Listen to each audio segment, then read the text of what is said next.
Leitura do Evangelho de Lucas, capítulo 24, dos versos 13 a 35. Naquele mesmo dia, 2 deles estavam indo para um povoado chamado Emaús, a 11 quilômetros de Jerusalém. No caminho, conversavam a respeito de tudo o que havia acontecido. Enquanto conversavam e discutiam, o próprio Jesus se aproximou e começou a caminhar com eles, mas os olhos deles foram impedidos de reconhecê-lo. Ele lhes perguntou: sobre o que vocês estão discutindo enquanto caminham?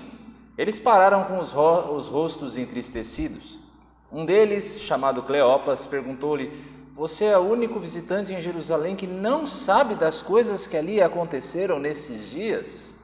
Que coisas? Perguntou ele. O que aconteceu com Jesus de Nazaré? Responderam eles. Ele era um profeta poderoso em palavras e em obras diante de Deus e de todo o povo. Os chefes dos sacerdotes e as nossas autoridades o entregaram para ser condenado à morte e o crucificaram. E nós esperávamos que era ele que ia trazer a redenção a Israel. E hoje é o 3º dia desde que tudo isso aconteceu. Algumas das mulheres entre nós nos deram um susto hoje. Foram de manhã bem cedo ao sepulcro e não acharam o corpo dele. Voltaram e nos contaram ter tido uma visão de anjos que disseram que ele está vivo. Alguns dos nossos companheiros foram ao sepulcro e encontraram tudo exatamente como as mulheres tinham dito, mas não o viram. Ele lhes disse: como vocês custam a entender e como demoram a crer em tudo que os profetas falaram. Não devia o Cristo sofrer estas coisas para entrar na sua glória? E começando por Moisés e todos os profetas, explicou-lhes o que constava a respeito dele em todas as Escrituras. Ao se aproximarem do povoado para o qual estavam indo, Jesus fez como quem ia mais adiante. Mas eles insistiram muito com ele: fique conosco, pois a noite já vem e o dia já está quase findando. Então ele entrou para ficar com eles. Quando estava à mesa com eles, tomou o pão, deu graças, partiu-o e o deu a eles. Então os olhos deles foram abertos e o reconheceram, e ele desapareceu da vista deles. Perguntaram-se um ao outro: não estava queimando o nosso coração enquanto ele nos falava no caminho e nos expunha as Escrituras? Levantaram-se e voltaram imediatamente para Jerusalém. Ali encontraram os 11 e os que estavam com eles reunidos, que diziam: é verdade, o Senhor ressuscitou e apareceu a Simão. Então os 2 contaram o que tinha acontecido no caminho e como Jesus fora reconhecido por eles quando partia o pão. Quantas vezes eu e você não temos dificuldade em reconhecer mesmo as coisas mais óbvias, aquelas que estão bem debaixo dos nossos narizes? É algo ruim quando isso acontece, não é mesmo? Pior ainda, quando esta nossa incapacidade se relaciona com a fé. Quantas vezes talvez você, que seja um cristão fiel, tenha tentado falar a respeito de Jesus com aquela pessoa querida? Você já gastou todo o seu arsenal? Você já expôs a verdade do Evangelho da maneira mais articulada possível? Já apelou para as emoções dessa pessoa? Já a convidou para vir à igreja? Mas a resposta é sempre a mesma: nada. Pode ser que a dificuldade em ver o óbvio esteja presente na sua vida cotidiana como cristão. Tantas preocupações, tantas distrações que nós temos hoje em dia, tantos pecados acumulados que pouco a pouco vão nublando a nossa visão de que a vida é muito mais do que comer e beber. Deus vai sendo relegado para um cantinho da vida, para a gaveta do domingo, para aquele espaço que nós reservamos para a religiosidade. O relacionamento com Deus deixa de ser o maior de todos os relacionamentos que nós podemos ter na vida e passa a ser apenas um apêndice. Eu acredito que por meio desse texto Cristo deseja dar a você a capacidade de ver. Minha oração é que você possa vê-lo tão claramente como fizeram esses 2 discípulos a caminho de Emaús. Ora, nós conhecemos esta história, nós podemos vê-la com muito mais detalhes do que os seus participantes viram, porque nós temos acesso à palavra de Deus e nós confiamos nela como algo real. É o que possibilita nós olharmos para essa história com os olhos da fé e nos alimentarmos a partir deste relato. Há dois discípulos aqui caminhando de volta para casa, eles estão frustrados, eles estão confusos. Aquele grupo original de discípulos começa a se esfacelar diante do desencantamento.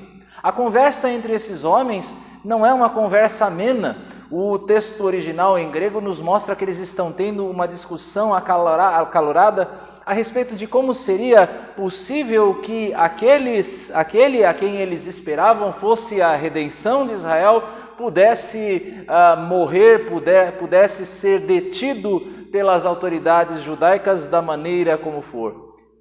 E se for verdade que ele ressuscitou, por que afinal de contas a ele ainda não se deu a conhecer? Há muito ainda a ser absorvido pela capacidade limitada daqueles homens que são incapazes de compreender tudo o que ocorreu e relacioná-lo ao plano divino na Escritura. Quando Jesus se aproxima deles, eles não conseguem reconhecê-lo. O corpo da ressurreição é o mesmo, mas ele tem as suas diferenças, é verdade. Ele pode entrar em ambientes fechados, como nós podemos ver no texto logo a seguir, ou ele tem a capacidade de aparecer e desaparecer da mesma forma. Entretanto, ele não é um fantasma, ele pode ser apalpado, ele pode segurar objetos, ele pode alimentar-se. Um mistério o qual nós não conseguimos apreender em toda a sua grandeza, mas um dia nós saberemos, porque todo aquele que crê, diz-nos a Escritura, será como ele é. A razão deles não reconhecerem a Jesus é bem mais profunda do que simplesmente uma questão de aparência. E ao mesmo tempo ela é muito mais significativa. Diante da pergunta de Jesus, por que é que eles estão tão tristes, a resposta são rostos melancólicos. Muitos haviam ido a Jerusalém comemorar a Páscoa e aquele que agora caminhava ao lado deles era o único que não sabia de tudo o que havia acontecido, de que aquele profeta da Galileia, aquele homem que tinha uma pregação envolvente como nenhuma outra, aquele que operava grandes sinais e que era perfeitamente qualificado aos olhos deles para ser o Messias que haveria de libertar Israel dos romanos, e restaurar Israel à glória dos tempos de Salomão, havia morrido numa cruz por causa da malícia dos líderes do povo, e agora o seu corpo desapareceu. Algumas mulheres disseram ter visto anjos que anunciaram a sua ressurreição, mas se ele ressuscitou, onde é que ele está? O que explica o estado de frustração e dúvida, a desorientação em que esses homens estão, o não reconhecimento do Jesus ao lado deles é a sua incapacidade de ver. Eles não conseguem fazer uma leitura adequada da realidade, mesmo quando todas as evidências estão diante deles. Esses homens estão examinando os fatos a partir das suas próprias expectativas. Eles sabiam que uma ressurreição haveria de vir no final dos tempos, mas esses homens não conseguem antecipar a ressurreição de Jesus como aquilo que estava acontecendo, porque as suas esperanças são mundanas. Eles esperam uma gratificação mais imediata, uma libertação miraculosa de Israel aqui e agora, sem dor, sem sofrimento. Reconhecer a ressurreição seria reconhecer que aquele Messias vitorioso que eles esperavam, aquele Messias triunfante, não tivesse a necessidade de morrer. Era inconcebível um Messias sofredor na visão dele. Assim acontece conosco, nós também estamos tão presos à nossa realidade, à nossa maneira de ver como as coisas deveriam ser, que quando Deus despedaça os ídolos do nosso coração por meio da decepção, nós nos sentimos completamente atordoados. Tudo o que nós podemos abraçar é aquilo que os olhos podem ver. Nós nos esquecemos que existe uma dimensão transcendente na história, de que existe um Deus e de que Ele age na história do homem. Nós contemplamos apenas a realidade como nós gostaríamos ou como nós imaginamos que ela fosse. Há muito a ser explicado se nós optarmos, como o mundo moderno faz, por negar essa transcendência. Essa leitura inadequada da realidade é a mãe da descrença. Não é à toa que esses homens a caminho de Emaús estão entristecidos, porque a descrença, meu irmão, minha irmã que me assiste, tem esse poder maligno de roubar de mim e de você toda a esperança, toda a alegria. Já se disse que o ateísmo é a morte da esperança, é o suicídio da alma. Se você não tem o que crer, você não tem o que esperar, porque fé é a esperança firme de coisas que existem, mas que nós ainda não vemos.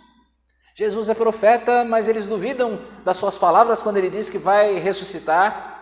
Jesus é capaz de grandes feitos, como eles dizem, mas eles não podem crer na capacidade dele operar a sua própria ressurreição. Na visão desses homens, quem entrega Jesus à morte são os líderes do povo, não o Deus que designou todas as coisas para a sua glória e para a salvação do homem. Que contrassenso o pensamento desses homens, meus irmãos. É preciso, então, uma nova lente de leitura da realidade que esclareça a mente do homem, que abra os seus olhos para que ele possa reconhecer que Jesus está vivo e está entre nós ainda hoje. Esta lente é a Escritura. É o meio pelo qual o Senhor decide revelar-se e revelar Jesus a nós. Nós não temos a capacidade de compreender por nós mesmos aquilo que é espiritual, a parte da Escritura. Jesus, para revelar-se a esses homens, não faz qualquer revelação, qualquer sinal espetacular. O que ele faz é expor para eles o Antigo Testamento, que é a Bíblia de então, para mostrar que desde os livros de Moisés, o Pentateuco, até o último dos profetas, Jesus é o assunto central. Ele faz as vozes interiores que deixam esses homens confusos silenciar, para que eles olhem para a Bíblia e consigam vê-lo vivo. Lucas não cita qualquer texto específico aqui, ele já fez isso ao longo de todo o seu evangelho.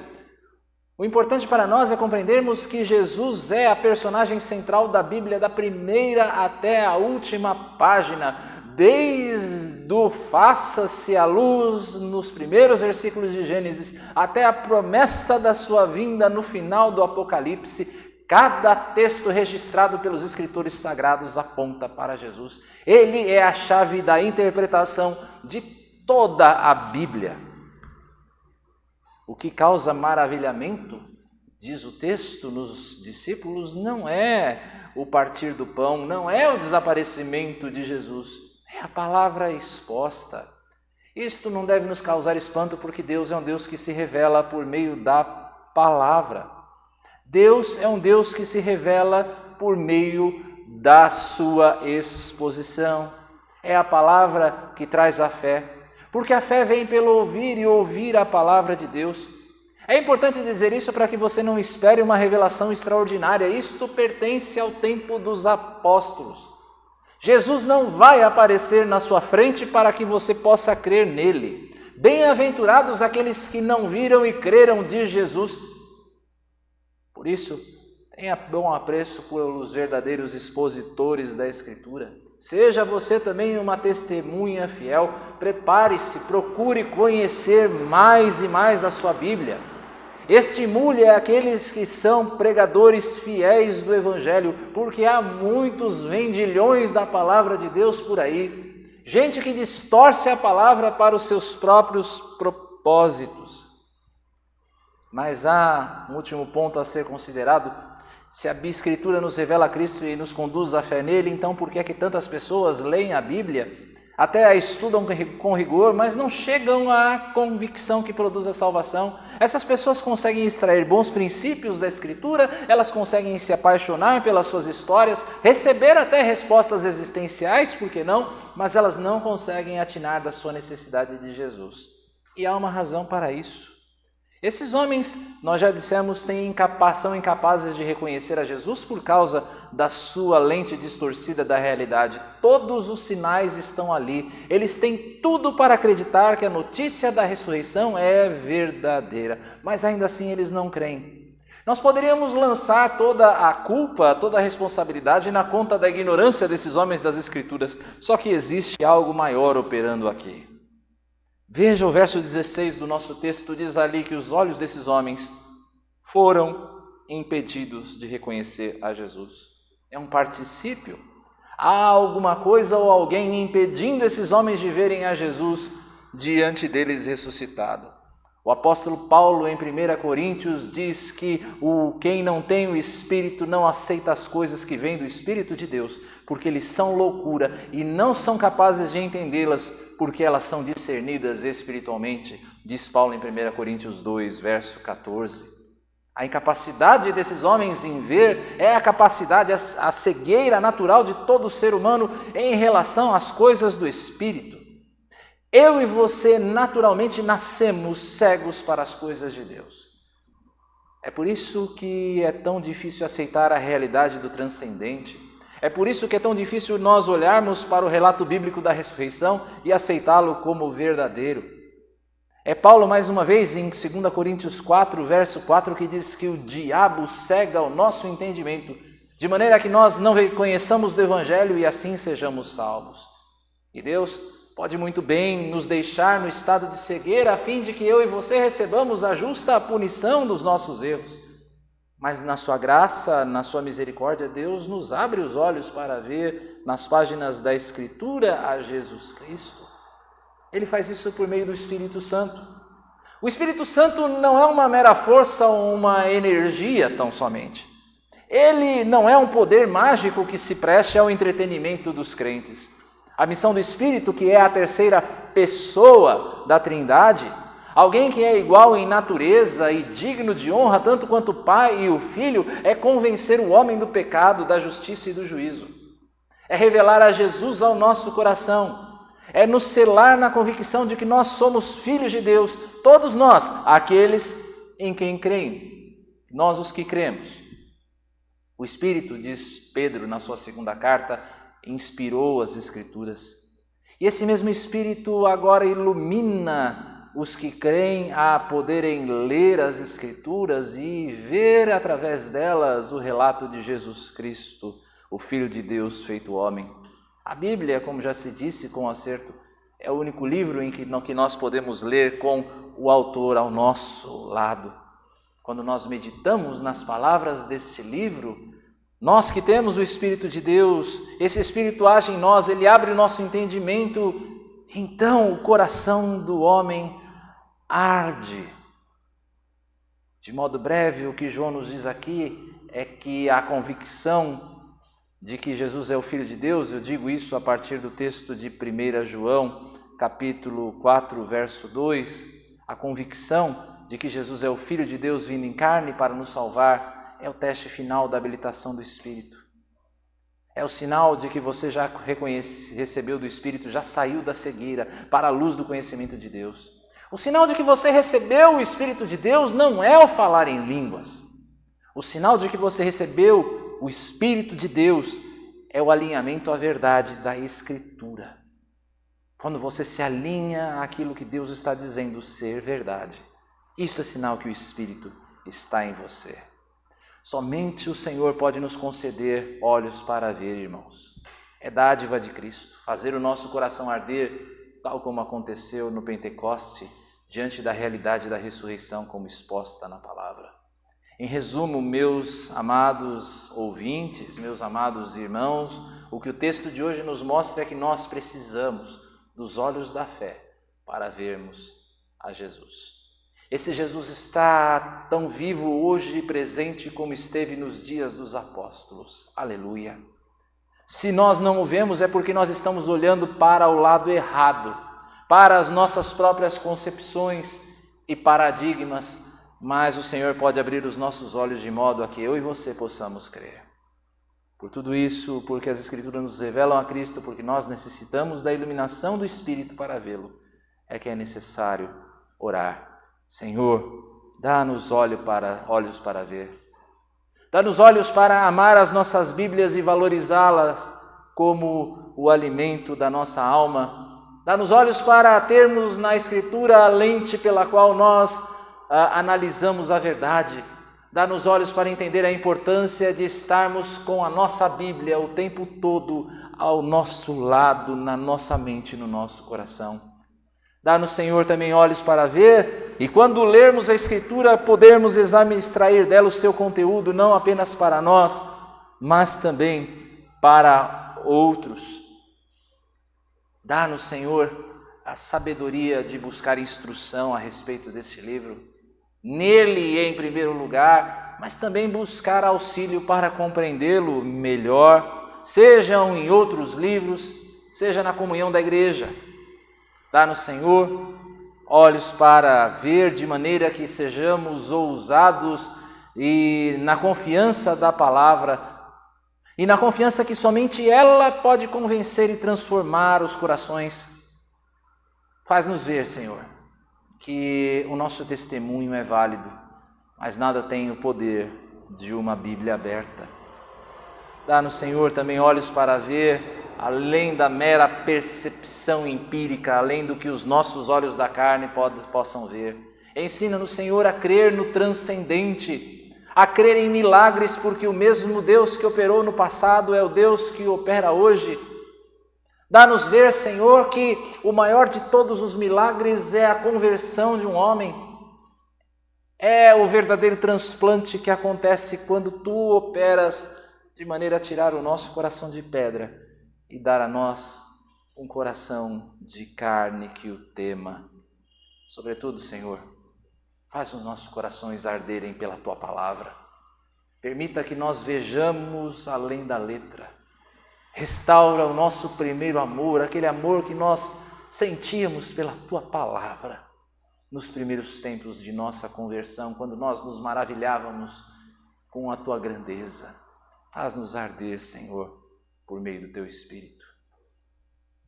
Querido amigo, querida amiga, querido irmão ou irmã que nos assiste, nesta que é uma semente lançada ao vento, que o Senhor vivo, que ainda fala hoje, que transforma os corações por meio do Seu Santo Espírito, nos dê sempre, hoje e sempre, olhos para ver.